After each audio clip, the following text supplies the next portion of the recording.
Mic is off. I'm sorry, you have exceeded your time, ji. Thank you very much. The last speaker for this discussion on national integration, Sayyid Adnan Kakakhel Sahib, seat number 93, Jamiatul Ulum Islamia, Banori Town, Karachi se ताल्लुक है इनका. Jamia उलूमुल Islamia Binori town Karachi.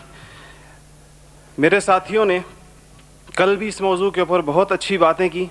आज कोशिश करूंगा उन्हीं बातों की रोशनी में इसको बिल्कुल मुख्तसर अंदाज में पेश करूं. इसमें दो राय नहीं है कि हमारा सबसे बड़ा बहरान नज़रियाती यकजहती, फ़िक्री वहदत और इत्तेहाद व इत्तेफाक से महरूमी है. मगर सोचने की बात यह है कि ये महरूमी 58 साल गुजरने के बावजूद अभी तक क्यों है. उसकी वजह यह है कि वो जो बुनियादी प्लेटफॉर्म दिया गया था कि पाकिस्तान का मतलब क्या, ला इलाहा इल्लल्लाह, उस पर कन्फ्यूजन्स पैदा कर दी गई. एक सोचे समझे मंसूबे के तहत अभी तक पूछा जा रहा है कि पाकिस्तान क्यों बनाया गया था, कायद का विज़न क्या था. क्या ये चीज़ें बहुत क्लियर नहीं हैं?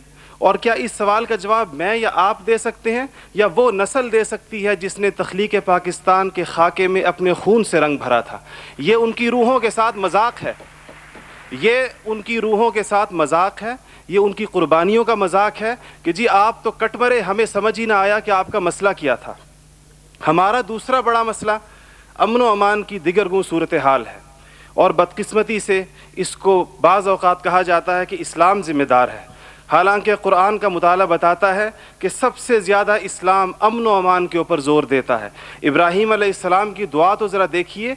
मईशत की बात बाद में करते हैं, इकॉनमी की बात बाद में करते हैं, पहले अमन की बात करते हैं. फरमाते हैं रब्बि जअल हाज़ल बलद आमिना, इलाही मेरी इस बस्ती को अमन का गहवारा बना दे. फिर फरमाते हैं वर्ज़ुक़ अहलहु मिनस समरात, इसमें रहने वालों को इनकी मईशत भी ठीक कर दीजिए. और अल्लाह ताला भी जब अपने इनामात गिनवाते हैं तो फरमाते हैं इब्राहीम अलैहिस्सलाम को कि वइज़ जअलनल बैत मसाबतन लिन्नासि व अमना, हमने आपको एक ऐसी जगह बसाया जिसको बार बार आने की जगह और अमन का गहवारा बनाया. ये तो बात बिल्कुल वाज़े है. मसला ये है हमारा अमन व अमान तबाह क्यों हुआ, हमारा नौजवान किस तरह दहशतगर्दों का आला बना और हम रोज़ बरोज़ लाकानूनियत की दलदल में क्यों धंसे जा रहे हैं. जनाब सदर, नोट करने की बात है कि ये सबक उसको किसी मज़हब ने नहीं सिखाया, ये सबक उसको किसी दीन ने नहीं बताया. ये तबक़ाती तफरीक, इस्तेहसाली निज़ाम, टैलेंट की बेकदरी, तालीमी ढांचे का खोखलापन, बेइंतहा करप्शन और इख्तियारात के नाजायज़ इस्तेमाल वो खौफनाक मसाइल हैं जो नौजवान को इस तरफ लेकर गए हैं. आप ये मसाइल हल कर दीजिए, आप ये मसाइल हल कर दीजिए, फिर देखिए ये नौजवान दहशतगर्द है या अमन पसंद है. हमारा तीसरा सबसे बड़ा मसला जो इस वक्त बहुत अहमियत का हामिल है, जमहूरी रिवायात का फुक़दान है. हम अभी तक हकीकी जमहूरी कल्चर और अवामी मैंडेट के एहतराम के माहौल को पैदा करने में नाकाम रहे हैं. टूटती बनती असम्बलियों, इंतखाबी धांधलियों और जनाब सदर अहम कौमी मसाइल में पार्लियामेंट को बाईपास करने की रिवायात ने अवाम का एतमाद मौजूदा पॉलिटिकल सिस्टम से उठा दिया है. इसके लिए हमें अपने उस पड़ोसी मुल्क से सबक सीखना चाहिए जहाँ से मुशाहिद साहब तशरीफ़ लाए हैं और आप अनकरीब जाने वाले हैं. उनकी और हमारी तारीख़ आज़ादी एक ही है. उनको और हमको हमें और उनको एक जितना वक्त मिला है, मगर उन्होंने अपने यहाँ जमहूरी अक़दार को इतना मजबूत कर दिया है कि हुकूमत कितनी नाकाम साबित क्यों ना हो जाए, कोई भी उस्ताद टूट पड़े, ये नहीं हो सकता कि फ़ौज बैरकों से निकले इक़्तिदार में आकर बैठ जाए. इसी तरह जनाब सदर, मैं ये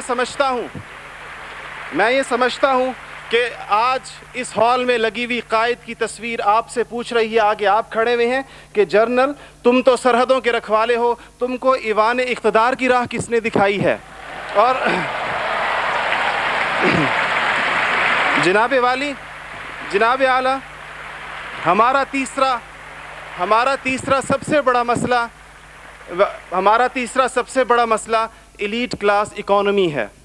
आपके आदाद व शुमार के जादूगर कह रहे हैं कि मईशत तरक्की कर रही है, ज़र मुबादला के ज़खायर बढ़ रहे हैं, कर्ज़े कम हो गए हैं, कशकोल टूट गई है. आप बार बार कहते हैं पहले हम मांगने जाते थे, अब हम देने जाते हैं. और अवाम हैरान है कि खुदाया क्या माजरा है. मईशत तरक्की कर रही है, गरीब का चूल्हा बुझ रहा है, ज़र मुबादला के ज़खायर बढ़ रहे हैं, पेट्रोल की कीमतें आसमान से बातें कर रही हैं, रुपए की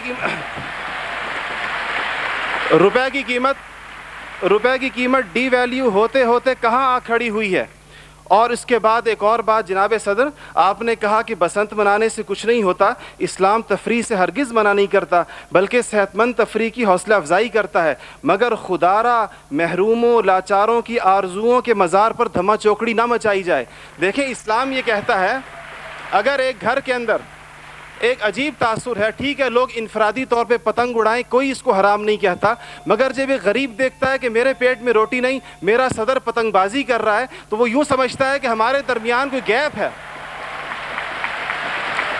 آپ بالکل وہ سمجھتا ہے, غریب کہتا ہے کہ میں, غریب دیکھتا ہے, غریب آپ کو اس کے احساسات کا بالکل اس طرح لگتا ہے ایک گھر کے اندر میت پڑی ہو اور آپ دوسرے گھر کے اندر ڈرم بجائیں کہ میں تو آزاد ہوں, غم تو تمہارا ہے میرا نہیں ہے.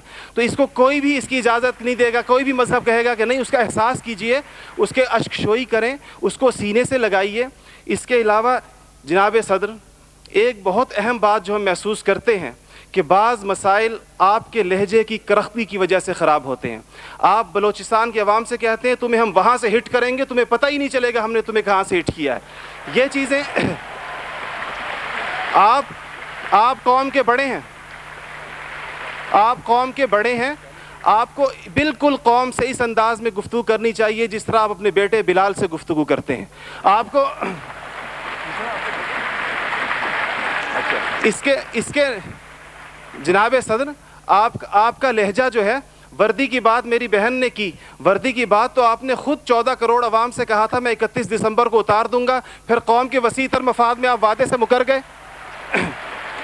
تھینک یو جی, شکریہ, مہربانی, تھینک یو. آپ کا ٹائم ہو گیا ہو جی.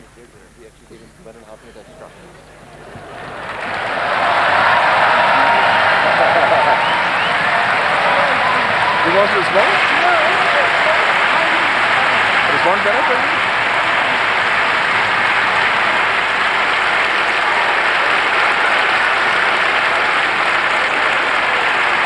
Okay.